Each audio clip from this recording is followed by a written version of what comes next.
Hello, and a big thank you to all of you from across the world tuning in to join TR Business for Travel Retail Sustainability Week, the duty-free and travel retail industry's first event dedicated solely to sustainability, driving proactive, long-term changes for the environment and encouraging our industry to become more sustainable. Without further ado, I'm delighted to announce the first Travel Retail Sustainability Pitch Session. The Sustainability Pitch Initiative is designed to give companies the chance to showcase their sustainable products, services and corporate-wide sustainability strategies within duty-free and travel retail and across the broader travel ecosystem. At the end of the process, each entrant will receive an accolade based on their achievements. The 4-star Sustainability Trailblazer and 5-star Sustainability Hero logos will serve as an easy reference for travelling consumers while acting as an important hallmark of excellence for eco-conscious leadership. On behalf of all here at TR Business, I'd like to extend a big thank you to all our event partners. Without their support, this travel retail sustainability program would not be possible. All our partners share TR Business' commitment to bringing sustainability to the fore of duty-free and travel retail, and for that we're extremely grateful.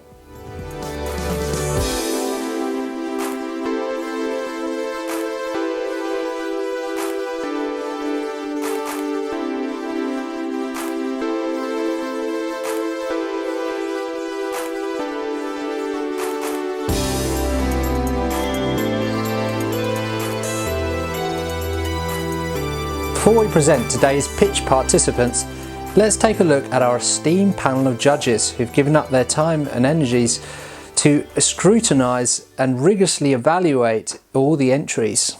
Our 25 judges have each viewed all of the sustainability pitch videos. The judges have been asked to assess each pitch according to specific guidelines. For example, the initiative's impact on the environment, the importance of sustainability within the company in general, or consumer feedback on the initiative. After each pitch, there will be a short question and answer session between the judges and the pitching company. There will be 3 questions per company, and all participants have been given 1 minute to answer each question. The judges' scores also take into account the responses given to the questions submitted to each company. The pitches have been awarded a score out of 100, and together with our research partners Mindset, we have determined the benchmark which sets apart the 4-star Travel Retail Sustainability Trailblazers and 5-star Travel Retail Sustainability Heroes. The companies taking part in the first Travel Retail Sustainability Pitch are Altia, Nestle, Silent Pool Gin and Lego. Now let's take a look at our first pitch of today's sessions.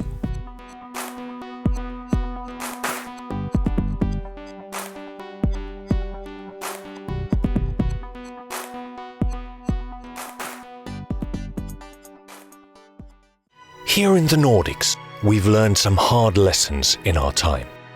And while we tend to hide our light under a bushel, as they say, over the centuries we have built up some real wisdom. And perhaps it's time to share that wisdom. You see, we know how to live well, and we know how to drink well. Now, no one would presume to teach the world how to live, but we in the Nordics can certainly teach them how to drink. And more specifically, how to drink responsibly and sustainably.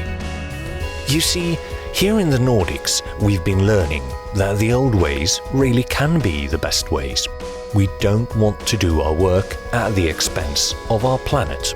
This is why Altia have created Koskenkorva Climate Action, a vodka made from regeneratively farmed barley, a process that transforms agricultural fields into stores of atmospheric carbon. If every farmer in the world farmed regeneratively, we could potentially remove up to 322 billion tons of CO2 from the atmosphere. That's 10 times the weight of our annual global emissions. And counting carbon isn't just a contribution to the world's efforts to mitigate climate change. This is also about local impact. We have been cooperating with the Baltic Sea Action Group BSAG for 5 years, and in 2018 we joined their Carbon Action pilot project with selected contract farmers. We're currently exploring how good practices for regenerative farming can be included in procurement criteria by 2025.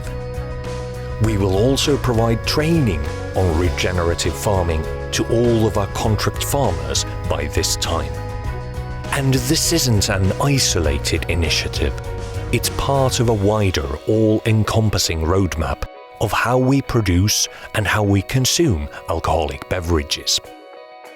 This takes in our award-winning distillery, which is exemplary in the bio and circular economy, the quality of our offering with its carefully minimized environmental impacts and recyclable, reusable, renewable and lightweight packaging. The modern drinking culture we promote, where our beverages are enjoyed responsibly, enabling consumers to make conscious, sustainable and healthier choices.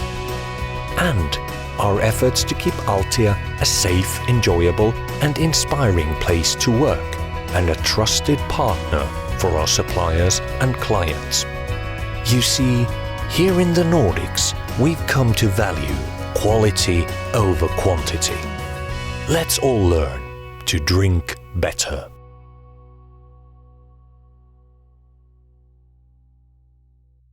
So there ends our first sustainability pitch. Let's move on to the Q&A with our judges. How are you going to explain a complicated sounding industry-specific terminology, regenerative farming, to consumers? If they don't know what it means, they won't know how to support it. Hi. Regenerative farming is a complex matter, but we wanted to make it as understandable as possible. Therefore, by naming the product Koskenkorva Climate Action, we communicate that the product aims to fight climate change through more environmentally friendly production methods. This is the first vodka in the world made from regeneratively farmed barley. In short, regenerative farming aims to improve or restore soil health and improve its ability to sequester carbon from the atmosphere. And the idea is to fight climate change by using farming methods that convert fields from emission sources into significant carbon sinks. In addition to fighting climate change, regenerative farming practices improve biodiversity, keep nutrition from leaking into water bodies, and provide better crops, while also protecting the crops against drought and insects. The regeneratively farmed barley for Koskenkorva Climate Action has been farmed according to Baltic Sea Action Group's guidelines on regenerative farming. Soil coverage is maximized on fields all year round, crop rotation and minimum tillage is applied, and organic fertilizers are used. Will you consider that a code of conduct for the entire industry will be possible following your example?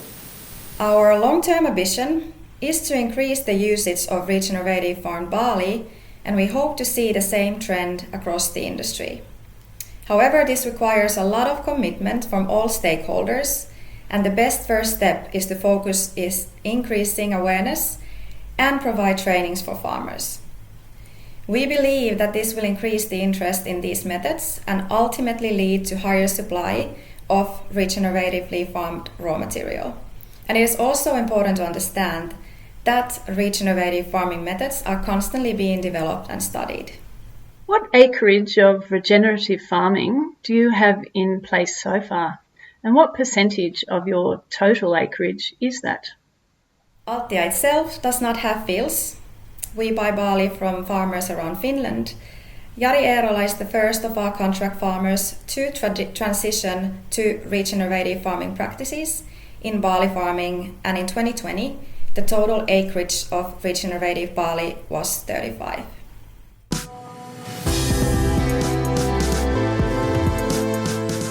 Moving swiftly on, let's take a look at our second sustainability pitch.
Once again, let's move on to the judges' Q&A session.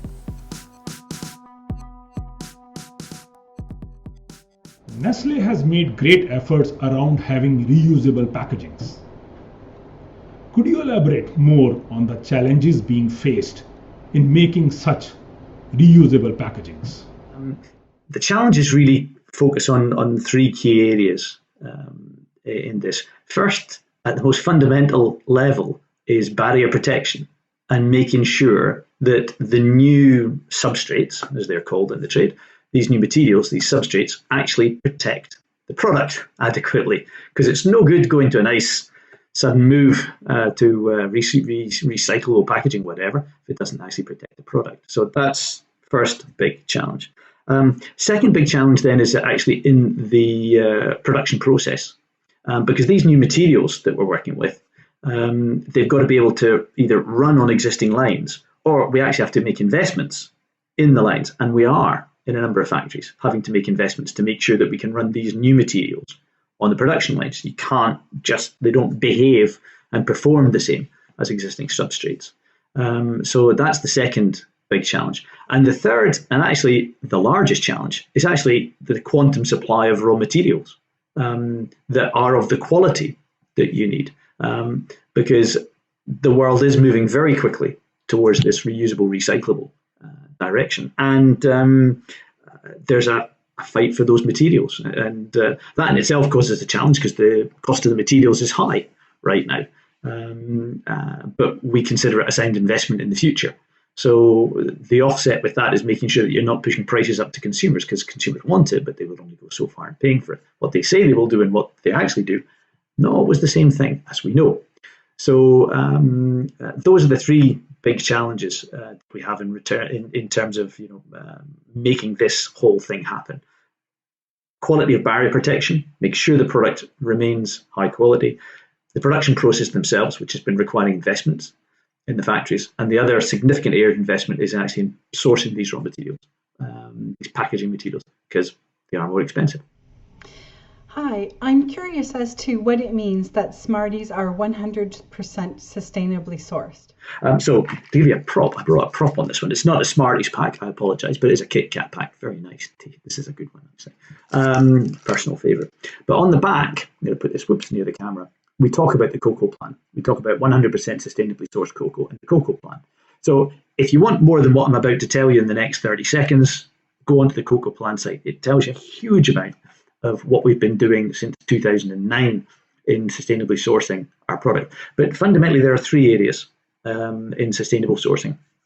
It's about really ensuring farmer education so that they're educated in how to grow the cocoa crops themselves, making sure that they've often got multi-crops growing on their estates, whether it be in Côte d'Ivoire or Ghana or wherever.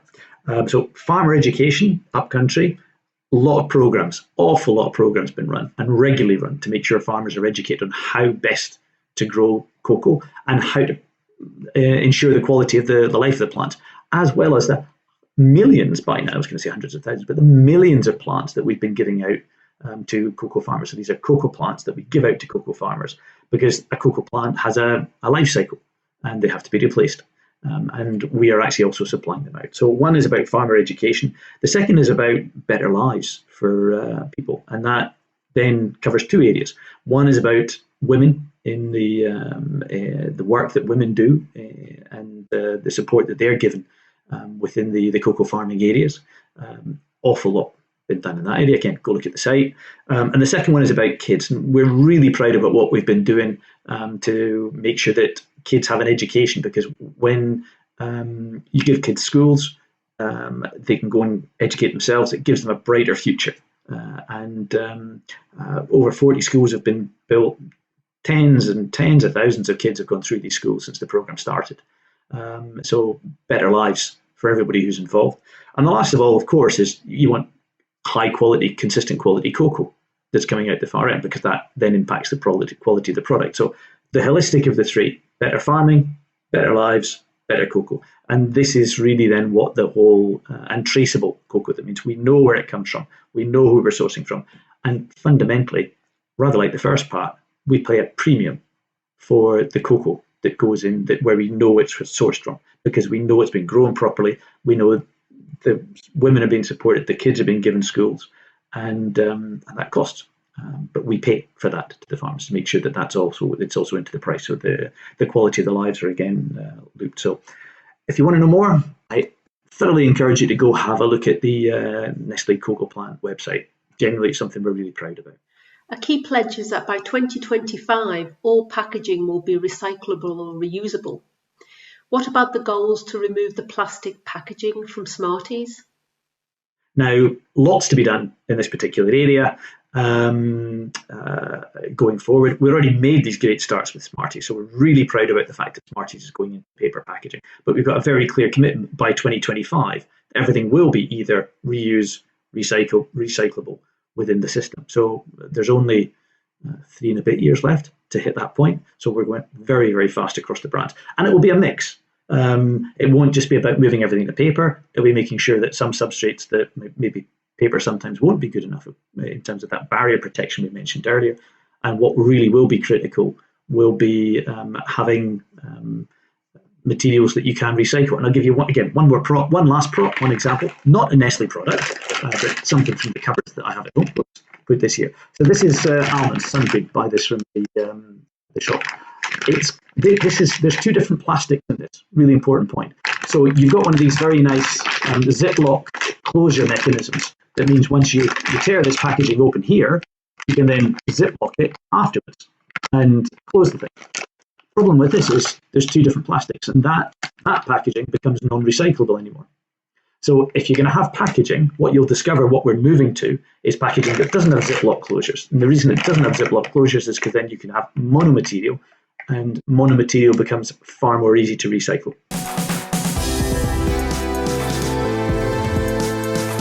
Thanks for staying with us. Let's now take a look at our third sustainability pitch.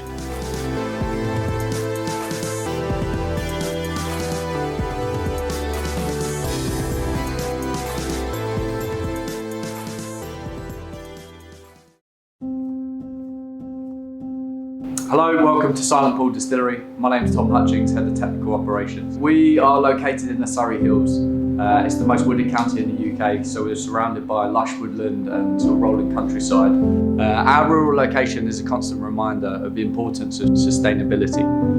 So we're constantly researching and looking for new ways that we can improve our environmental impact, whether that's implementing new environmental sustainability initiatives or changing the way that we operate around site. With regards to production, distilling is a fairly energy intensive operation and it's resource heavy. So we've always looked at ways that we can either reduce our carbon footprint or reduce the amount of resources that we're using. So this is our original 350 litre still. This is actually fired on a wood-fired heritage steam boiler that we reclaimed from a collector in Kent.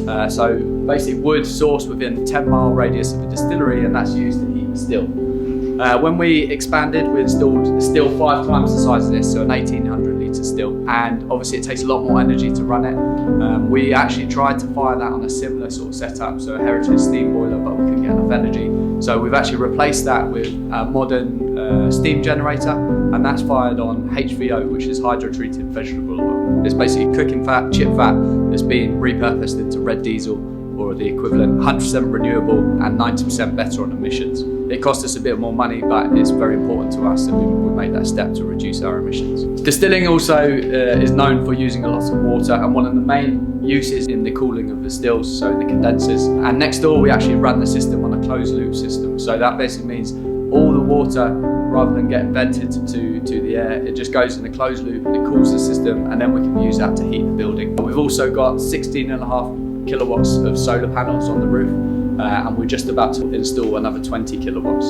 So with that combined 36 kilowatts, we should be able to offset most of the energy in production on a good day. We get plenty of sunny days in the summer, and that will help to offset the energy we're using.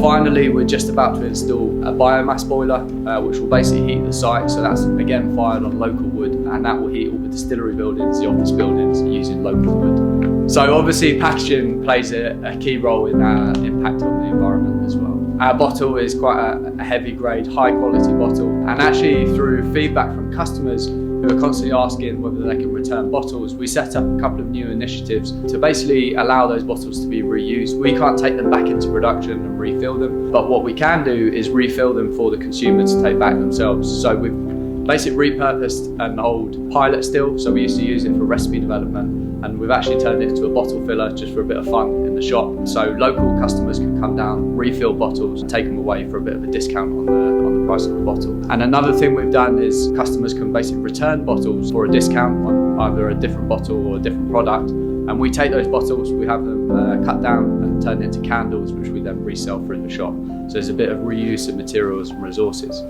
So we're careful to avoid plastics or single-use plastics as best we can, and we're always in the process of reviewing what resources we use and how we can improve. So one of our most recent transitions, we're moving away from inflatable bubble bags to 100% cardboard solution for basic direct consumer shipping. So we do a lot of online shipping direct from the distillery, and we're replacing the plastic in that system for a cardboard solution. That combined with the eco nuggets, so the basic biodegradable void fill that we've been using for a couple of years. We're also just in the process of developing and launching a new product with a company called Frugal Pack. Frugal Pack have developed a cardboard bottle with a plastic liner. This is 100% recyclable and offers about a 77 to 85% reduction in carbon footprint. The product's called Green Man, and we'll also be making a charitable donation, the profits from that. And this is basically just one of our new products that we're looking at to improve our sustainability. This year we're putting a lot more resources behind reviewing and improving all of our sustainability initiatives. We'll be setting proper goals and looking in key areas such as energy usage, resources usage, wastage, and also reducing our single-use plastics and plastics used on site. Over the next couple of years we hope to make real strides and improvements around site and have all that information accessible through our website so that people can actually see the steps we're taking to improve going forward.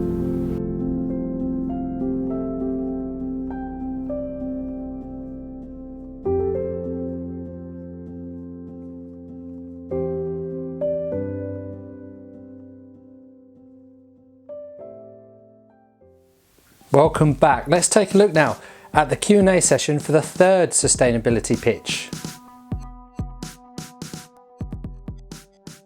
Can you support your retail strategy on recycling on a global scale in travel retail?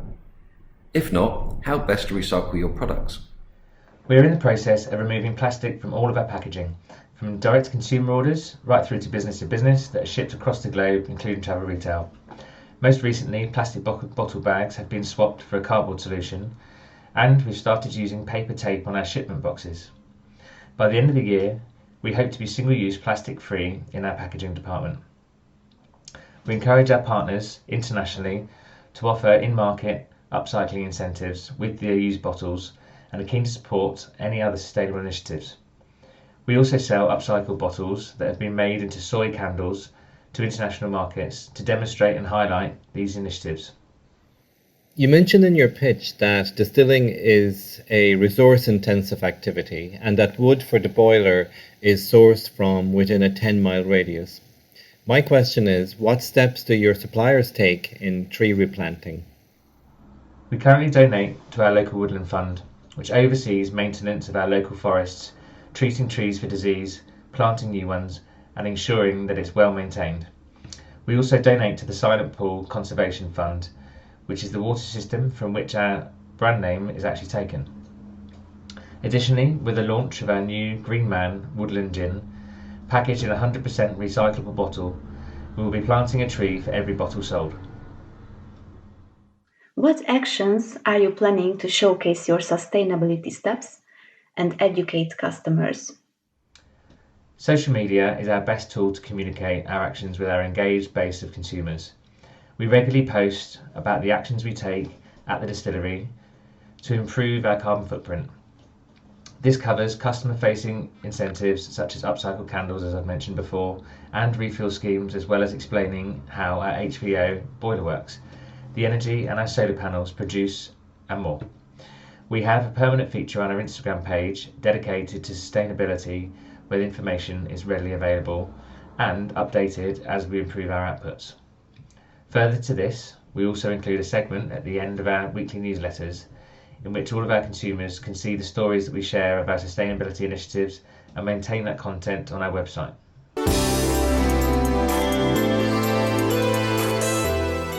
It's now time for our fourth and final pitch.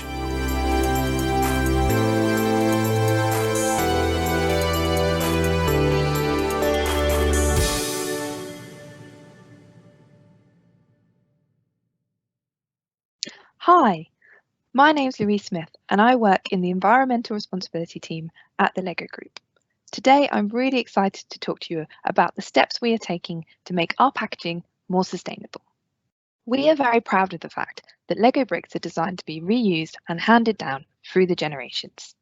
We're also looking at how we can make our LEGO bricks from sustainable materials, a commitment that we plan to deliver on by 2030.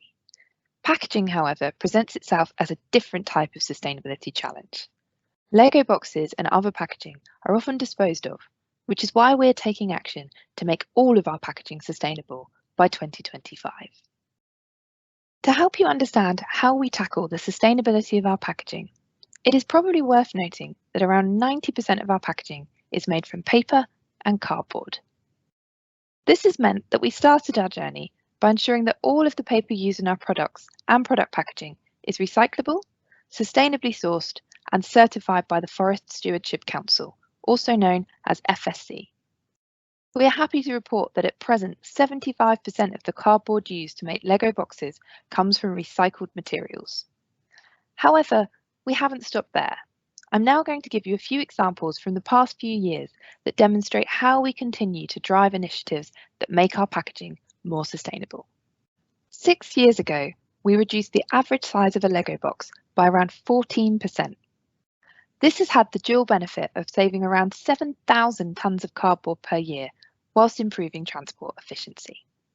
In 2017, we started replacing the single-use plastic trays in our advent calendars with recyclable paper pulp trays.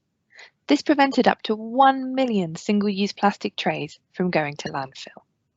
We also began to phase out plastic retail bags in 2018, and from 2020 we replaced them with sustainably sourced FSC certified paper bags. We are really proud of all of the changes that we've already made to our packaging, but we continually challenge ourselves to make our packaging more sustainable. Our most recent packaging development is a move away from single-use plastic bags in LEGO boxes. We are currently trialling paper bags in LEGO boxes in Europe. These bags are recyclable and made from FSC paper, and it is very important to us that children continue to have the best possible play experience, no matter what bag is in the LEGO box.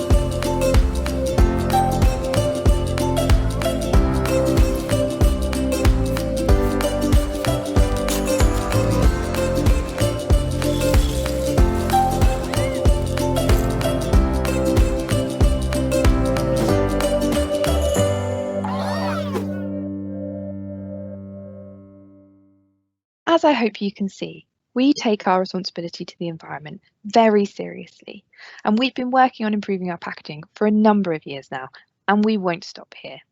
We're always looking for the best solutions for both the planet and our customers.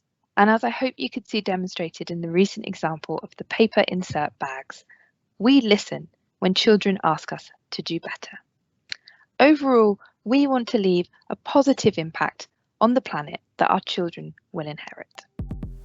Now, let's join our final judges Q&A session for today. You touch upon making Lego bricks out of sustainable materials by 2030. Can you elaborate on this topic? Is there a way that you can deliver this commitment sooner? Our ambition is to make Lego bricks from sustainable sources by 2030, without compromising quality or safety. This is a bold ambition because it requires creating entirely new materials that can be produced responsibly using renewable or recycled resources.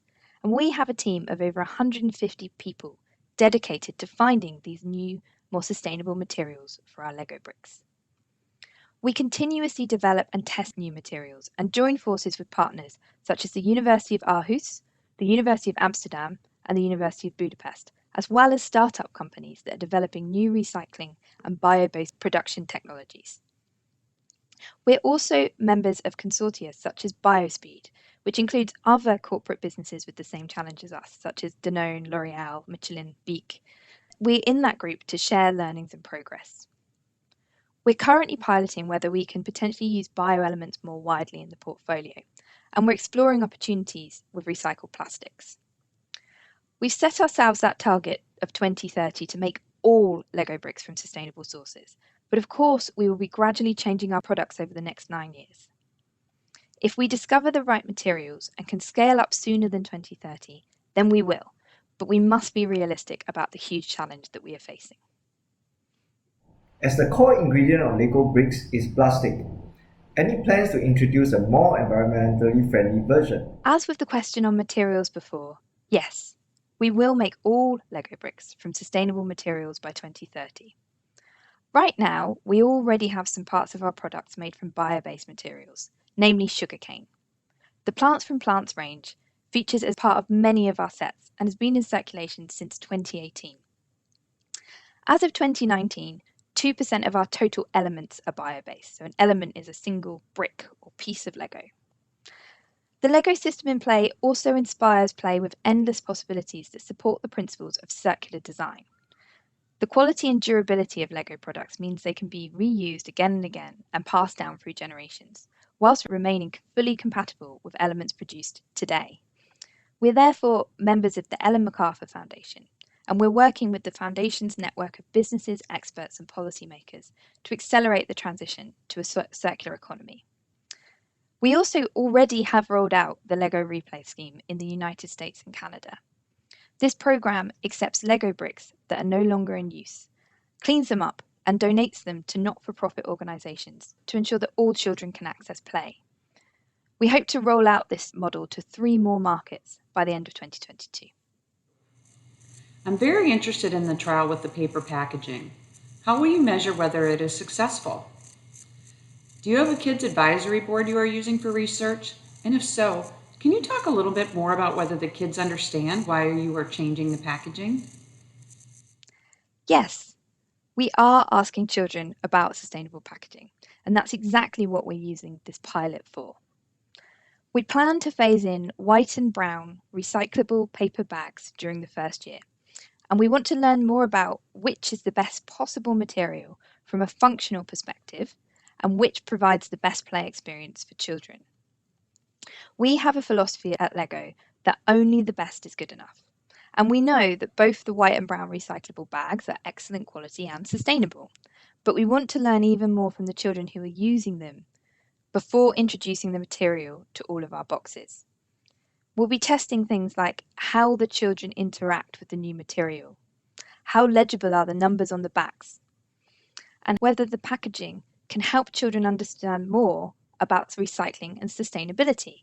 We're looking into the possibility of putting messaging on those bags that help children understand some of those challenges.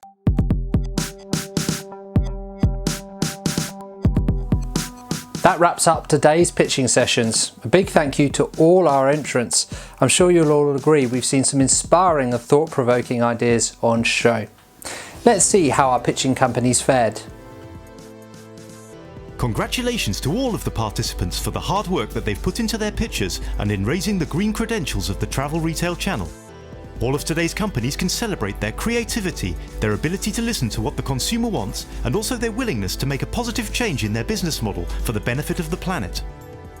Achieving 4-star travel retail sustainability trailblazer status are Altia, with the Koskenkorva Climate Action, the world's most sustainable vodka pitch. Our judges thought that the pitch was impressive and that the company were very clear on their goals. They also liked their focus on employees and zero absence goals. Congratulations to Altia. Also achieving the benchmark score and the ability to use the 4-star Travel Retail Sustainability Trailblazer logo are Lego, with their sustainable packaging at the Lego Group pitch. Our judges highlighted that their developments will have a huge impact on the future generations by raising awareness through playing. They were impressed with the fact that the packaging is not just about marketing, but also about environmental responsibility. Well done, Lego Group. The first of our pitching companies who today scored above the higher benchmark score to achieve the status of 5-star Travel Retail Sustainability Hero are Nestle, with the Smarties paper packaging pitch. Our judges saw this as a great change in process for the consumer and product, calling it a step change in the industry. They were impressed with the clear message on the packaging that gives consumers a choice and prompts a change in thinking.